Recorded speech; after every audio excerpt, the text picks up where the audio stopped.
अब मैं गुरु प्रकाश पासवान के पास आ रही हूँ। गुरु प्रकाश पासवान जी, यहाँ पर जो बात महंत जी की तरफ से कही गई है कि साहब ये नेता हैं, ये राजनीति करने से बाज नहीं आते, सिर्फ और सिर्फ अपने फायदे के लिए धर्म का नुकसान, अब विपक्ष को हिंदू विरोधी दिखाना है, इस वजह से बिना कुछ समझे, बिना सेंसिबिलिटीज का ख्याल किए सिर्फ और सिर्फ एक बयान को लपक लेना है और उसका विरोध जहां वो बयान दिया गया वहां करने की बजाय कहां किया जा रहा है, दिल्ली से लेकर बिहार तक किया जा रहा है ना गुरु प्रकाश पासवान जी?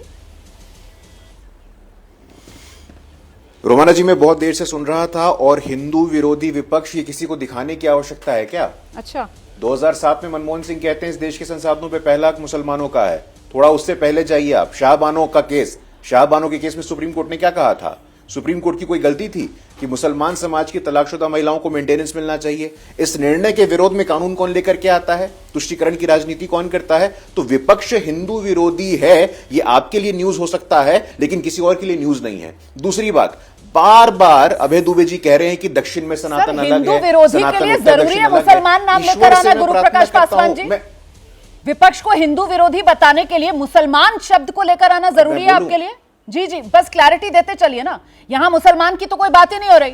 तमिलनाडु में जहां पर यह बयान दिया गया उस प्रदेश के अंदर मुसलमानों की आबादी तो 6% से भी कम है। मुसलमान पंचिंग बैग है बीजेपी के लिए? रोमाना जी, मुसलमान का डर दिखाकर या उसको टारगेट करके हिंदू वोट को एक साथ करना है, इसलिए मुसलमान का नाम लेना जरूरी है? मुझे बता दीजिए ना। रोमाना जी, कांग्रेस अब रोमाना जी, मुझे जो आप घूम फिर के मेरे पास आती हैं और मेरे बारे में भी आप ही बोलती हैं, यदि आपको कोई पॉइंट प्रूव करना है तो आप पॉइंट प्रूव कर दीजिए, मैं शांत हो जाता हूं। लेकिन यह बात तो बोलनी होगी ना। मनमोहन सिंह अगर कुछ बोलते हैं, तुष्टीकरण करते हैं तो नहीं बोलना चाहिए। जब कांग्रेस के वरिष्ठ नेता सलमान खुर्शीद कहते हैं कि बटला हाउस में एनकाउंटर होता है तो सोनिया गांधी की आंखों में आंसू आए थे, तो विपक्ष हिंदू विरोधी है, विपक्ष राष्ट्र विरोधी है, किसी को सिद्ध करने की जरूरत नहीं है। लेकिन मैं अभय दुबे जी का एक ऑब्जर्वेशन का जवाब देना चाहता हूं, मुझे आप थोड़ा समय दीजिएगा। अभय दुबे जी बार बार कह रहे हैं कि सनातन उत्तर में अलग है, दक्षिण में अलग है। अभय जी, मैं आपसे पूछना चाहता हूं, शंकराचार्य जी का जन्म कहां हुआ था? शंकराचार्य जी का जन्म दक्षिण में हुआ था। अगर दक्षिण का सनातन उत्तर के सनातन से गलत है तो शंकराचार्य जी ने देश के चारों दिशाओं में मठ क्यों बनाए थे? दक्षिण भारत में रामेश्वरम क्यों है? दक्षिण भारत में तिरुपति तिरुमला क्यों है? दक्षिण भारत में इतने सारे मठ मंदिर क्यों हैं? तो बार बार मैं आपसे प्रार्थना करता हूं विनम्रता पूर्वक कि जाति के नाम पे, धर्म के नाम पे, भाषा के नाम पे, क्षेत्र के नाम पे बहुत बंटवारा देखा इस देश ने।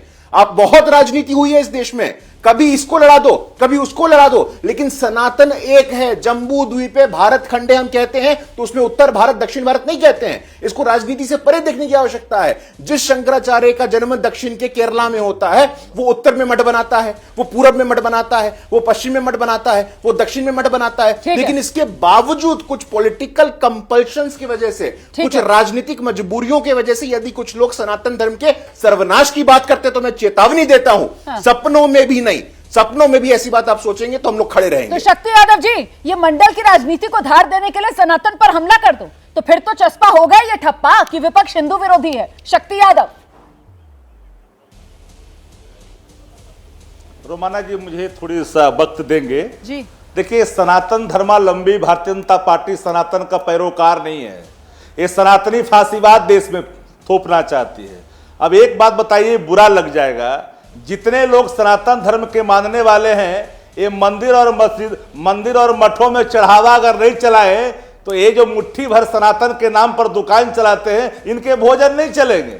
दक्षिण भारत में मंदिरों की, मठों की चर्चा तो आपने कर दी, तो उनकी श्रद्धा है, उनकी निष्ठा है, तो सनातन के प्रति अगर उनका श्रद्धा है और विकृतियों के संदर्भ में दिया गया वक्तव्य अगर है, तो अब कई वक्तव्य हैं, किनको किनको लीजिएगा? और उत्तर भारत में उन्माद की राजनीति को दरकिनार नहीं किया जा सकता उन बयानों को जो सामने आ रहे हैं, आंखें तो नहीं मूंदी जा सकती उन बयानों पर जो सामने आ रहे हैं, जस्टिफाई तो नहीं किया जा सकता उन बयानों को जो सामने आ रहे हैं। उदयनिधि स्टालिन ने जो कहा सर वो आपत्तिजनक है, इसको तो स्वीकार करना होगा।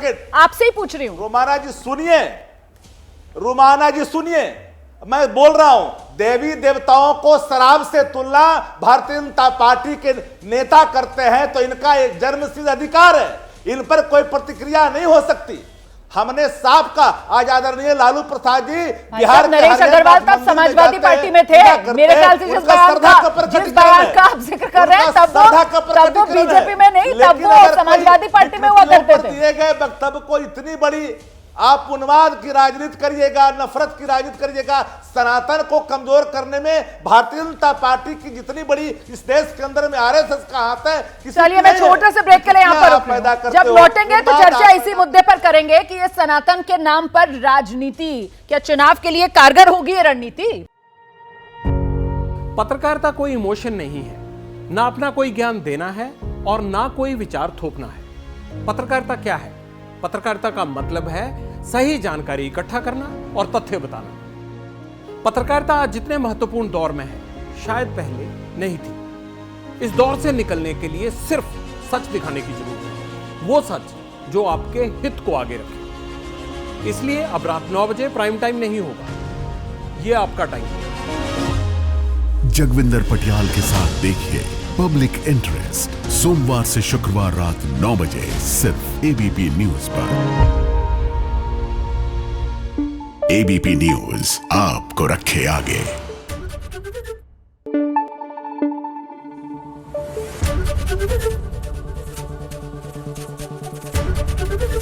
एबीपी न्यूज आपको रखे आगे।